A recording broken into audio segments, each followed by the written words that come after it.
Hello, this is Vox Evening News. From London, I'm Kesha Gitari. Let's start with our headlines tonight. Surveys show Kenya's opposition leader is gaining on President Kenyatta in the presidential polls.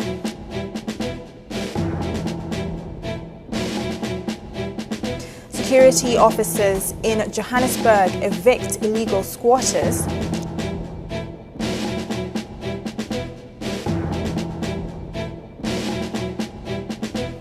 Winners for the Innovation Prize for Africa have been announced.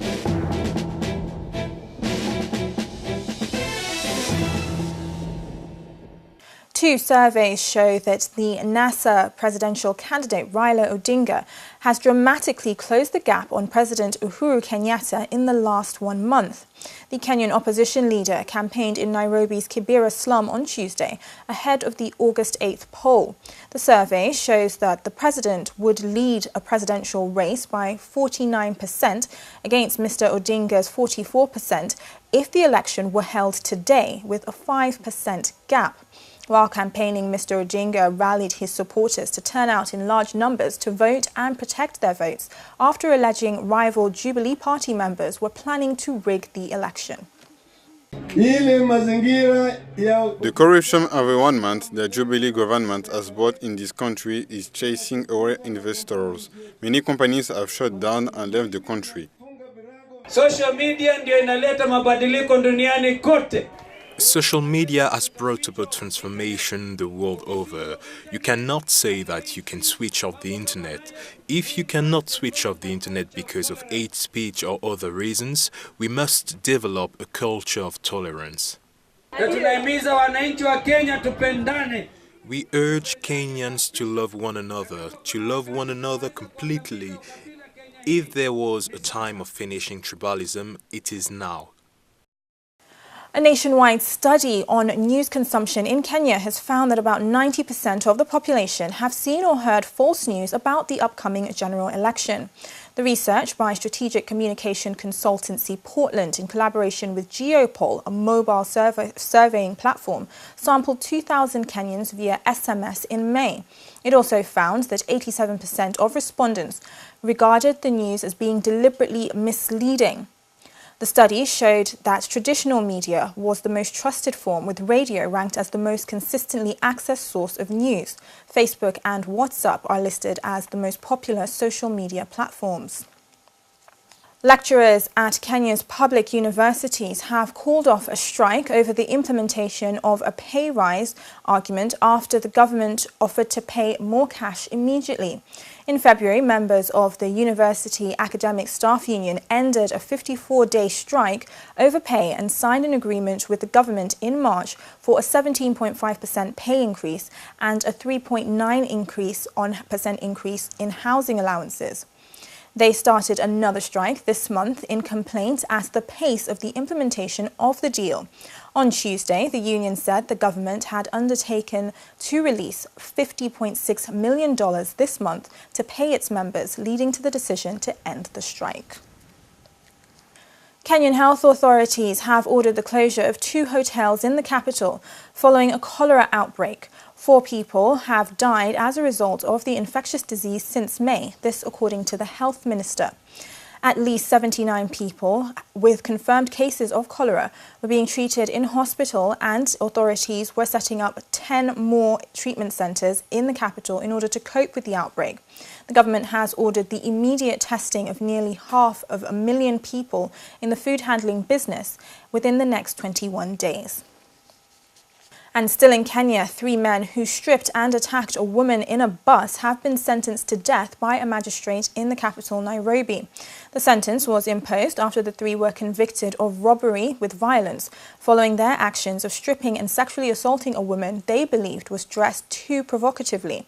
However, Kenya's ban on carrying out executions means that the trio will spend the rest of their lives in jail. Video of the attack, which occurred 3 years ago, sparked protests with hundreds of women marching in Nairobi under the banner #MyDressMyChoice.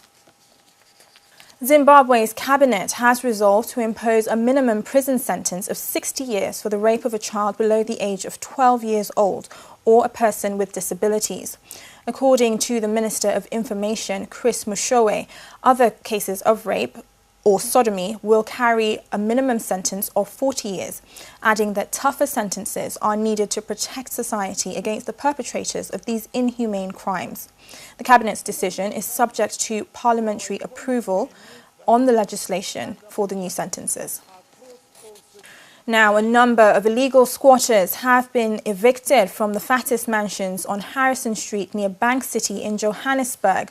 The building was formerly a stylish block of flats, but is now run down with no functioning lights or water.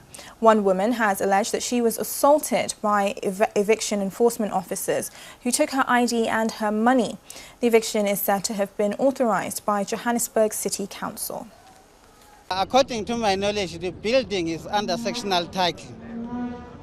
It's not owned by the one person. It's owned by the sectional party. There's a different owners inside here. So then the person who's evicting us, he never even bought the building. They cut my trouser with a knife, taking my wallet inside.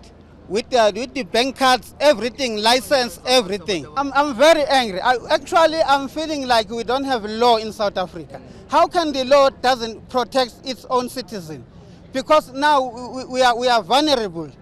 We don't have anywhere to go, and then we are robbed. Even our last money, we are robbed that last money so that we can go and look for the place somewhere. I don't even know. I don't have ID. I don't have my particulars, my certificate. I don't have. As you see me, it's all you can see. It's all you can see. It's all I have right now. Rwanda's ambition of diversifying its agriculture and increasing the value of exports are seeing success in the lucrative global market of essential oils. Let's take a look in our next report. Nicolas Hitimana is changing the face of farming. His mission? To empower Rwandans to make the shift from subsistence to commercial farming. He's introduced essential oil crops to the market, which generate a higher return than coffee or tea. We know that this is a landlocked country, so to have a high-value crop is useful because we can still put 100 kilos or 50 kilos on a plane to South Africa or the United States, and it's worth it. Hitimana's company is flourishing and now employs about 100 people, including technicians and farmers who cultivate everything from geraniums to patchouli.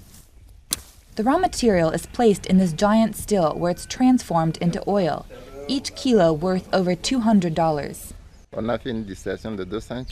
We distill about 200 kilos, and the distillation takes about 4 hours. And we know that after 4 hours there are no more oils in the biomass that you see here. That's what you see there, and now we have 600 milliliters, which we distilled.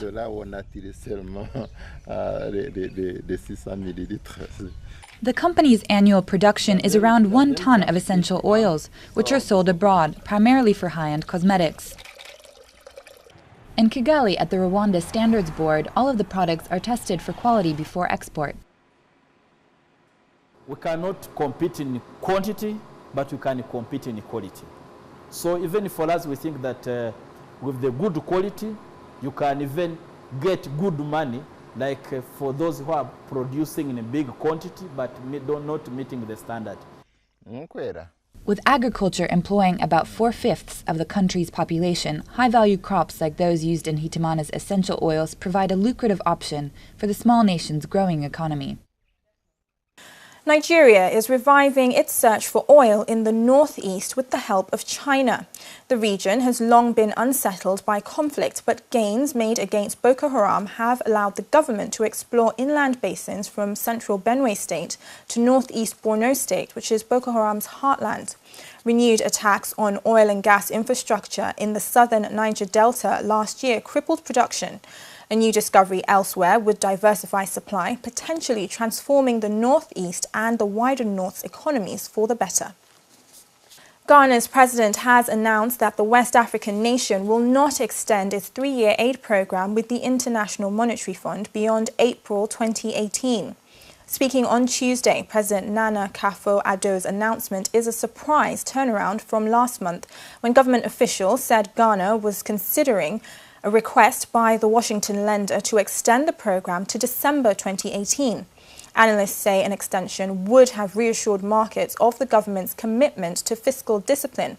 Speaking to reporters, the president said the government was on target with its policy to restore growth and create private sector jobs despite continuing fiscal difficulties. The $918 million agreement was signed in April 2015 to address problems of slow growth and high public debt. Work to rehabilitate a 782-mile railway between the Sahel and Atlantic coast will begin on September 15.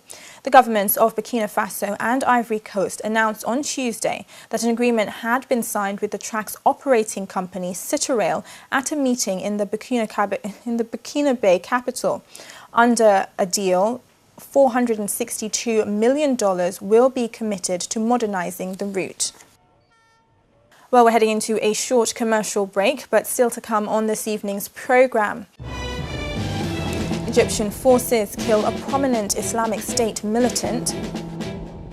6 months in, and we have a report on President Trump's time in office so far. And South African surfer Jordy Smith makes history at Jeffreys Bay.